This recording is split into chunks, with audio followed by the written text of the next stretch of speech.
आते हुए सुख सागर नवम स्कंद पेज 476। राजा भगीरथ का तपोर्भाग गंगा अवतरण की कथा।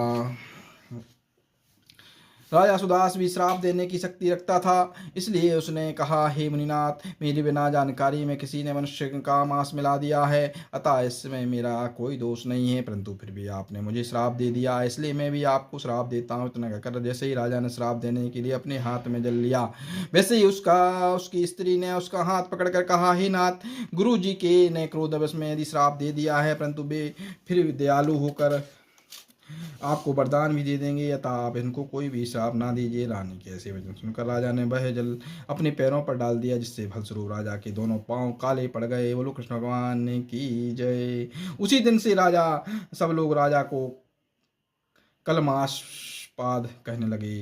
मुनि के श्राप के कारण राजा की बुद्धि राक्षस जैसी हो गई, इसलिए वह मनुष्य को पकड़ पकड़ कर खा जाता था। हे परीक्षित, एक दिन कलमाशपाद को वन में पहुंचाकर किसी ऋषि को खाने की इच्छा हुई। उस समय उस ऋषि की स्त्री ने उसकी विनती करके कहा, हे राजन, मैंने अभी तक आपने अपने पति के साथ किया है और मुझे अभी अभिलाषा बनी हुई, था तुम इसे मत खाओ, और यदि खाना ही है तो हम दोनों को खा जाओ। लेकिन राजा ने उस मुनि पत्नी की विनती की और कोई ध्यान नहीं दिया और इसी को पकड़कर खा लिया। देखकर उस स्त्री ने भी अपने पति के साथ सती होने की कामना से चिता में बैठते हुए उस राजा को श्राप दे दिया, हे राजन, जिस समय तू अपनी स्त्री से वो करेगा उसी क्षण तू मर जाएगा। तो जब 12 वर्ष बाद राजा का श्राप दूर हुआ, तब वह पुनः अपने राजा सिंहासन में बैठकर राजभोग करने लगा। तत्पश्चात एक दिन राजा ने अपनी पत्नी के साथ की, तब परंतु रानी को ऋषि पत्नी के श्राप का हाल मालूम था, इसलिए उसने राजा को समझाकर वह काम नहीं करने दिया। तो तुरंत एक दिन वशिष्ठ मुनि ने राजा रानी को ऐसा वरदान दिया कि तुम्हें बिना पुत्र प्राप्त हो जाएगा। जब वशिष्ठ जी ने वरदान देकर चले गए, तब तो उसी दिन रानी गर्भवती हुई। तत्पश्चात हरी इच्छा से 7 वर्ष उनके घर में अश्मक नामक पुत्र उत्पन्न हुआ।